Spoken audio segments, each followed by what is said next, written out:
سلام ናይ ማይክ ሚድያ ተኸታተልቲ ከመይ ኣለኹም? ኣነ ደሓንየ እግዚአብሔር ይመስገን። ንስኻትኩም እውን ኣብ ዘለኹምዎ ሰላም ክትኾኑ ተምኒታዩ።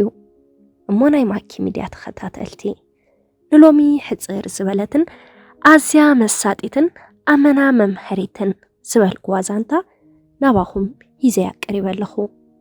ግና ቅድሚ ናፍቲ ዛንታ ምባለይ ነቲ ዛንታ ላይክ ብምግባር ጀምርዎ። ናፍቲ ዛንታ ኸብለኩም ሰናይ ምክትታል።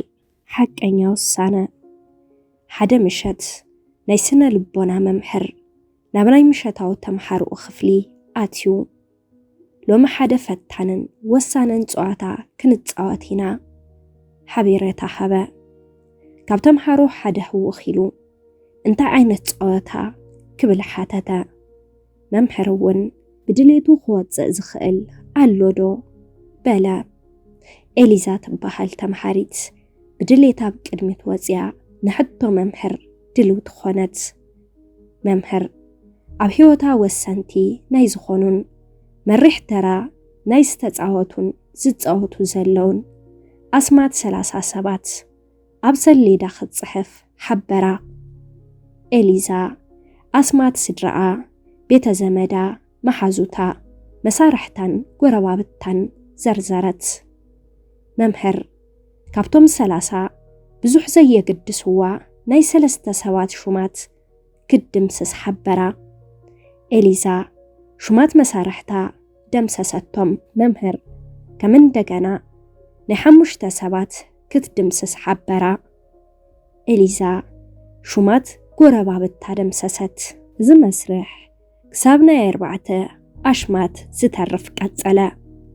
እዚ ከዓ ኣሽማት ኣቦኣ ኣዲኣ ሰብዓያን ወዳን ነበረ።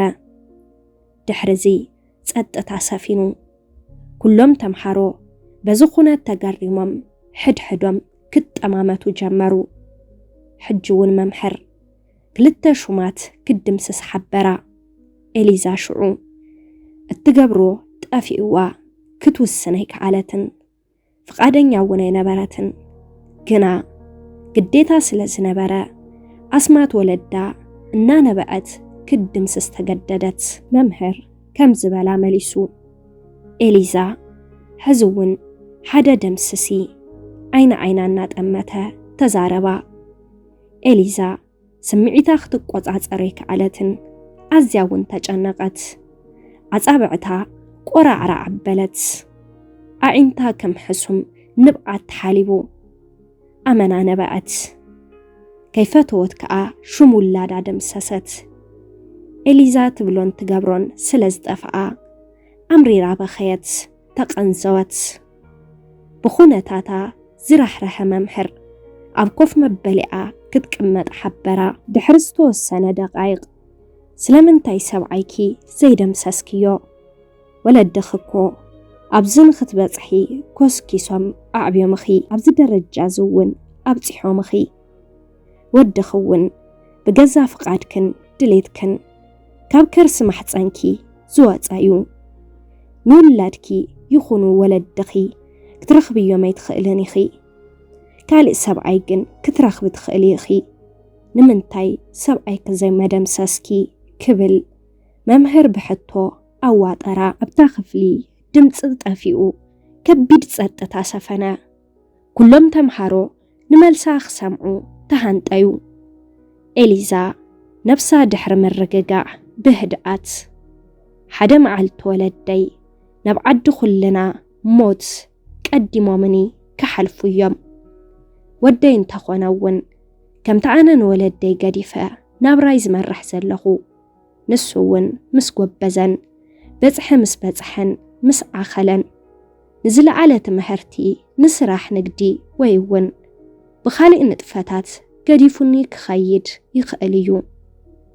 እቲ እንኮ ክሳብ መወዳእታን ንመዋዕል ህይወተይን ንኹሉ ሕማቕ ይኹን ጽቡቕ ተረክቦታተይ ህይወት ኣብ ጎነይ ደው ኢሉ ኣለኹልክ ዝብለኒ ግን በዓል ቤተይ ጥራሕ እዩ ክትብል መለሰት። ኩሎም ተምሓሮ ካፍቲ ጥሒሎምሉ ዝነበሩ ናይ ፍርሕን ርቡፅነትን ተገላጊሎም ተሲኦም دقفوا أدناقوتهم ون بمنجبجاب قلصوا ስለተሐቀኛን ልብዝትን ክፍ መልእኽታን ዘካፈለቶም አመስገኑ እዚ ሐቅን ርትዕን ሕይወት እዩ አምላኽ ወለድና መጻምድትና ውላድና ክነኽብርን ክነፍቅርን ልብታትና ተዋሃሂብና ብቃል ኪዳን ተቆሪና ዕድመና ሙሉ ሕይወትና በሐጎስ ክንመርሕ ዝገበረ ነዚ ጸጋዚ ንኽነብሮዩ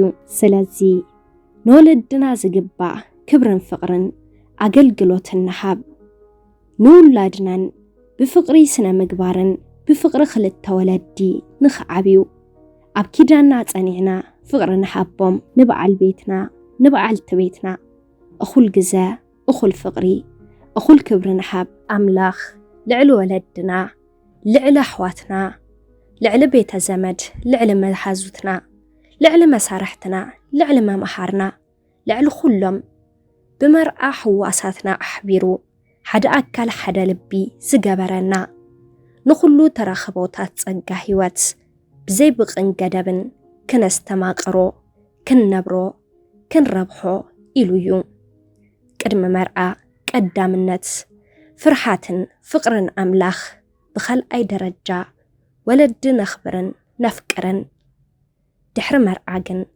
قدام النت فرحاتن فقرن أملاخ بخال أي درجة دما بعل بيتنان بعل تبيتنان نخبر سلازي أطم سب حدارن سب كيدانن نحدارنا بفقرين نبر هيواتن لبسو أموناتن حق أنياتاتن كنكوني قبا فكاراتن تمالالاتن تصوراتن تعقستنياتاتن حداقاتن يقرب حالتن كنكوني قبا أملاخ كيداننا يبارخ مواعل أدمينا فقرن سنيتن حقوسن سحاقن يقبرلنا قدم مرعى قدام النت فرحتن فقرن أملاخ بخال أي درجة ولدن نخبرن نفكرن دحر مرعاقن قدام النت فرحن فقرن أملاخ بخال أي درجة دما بعل بيتنا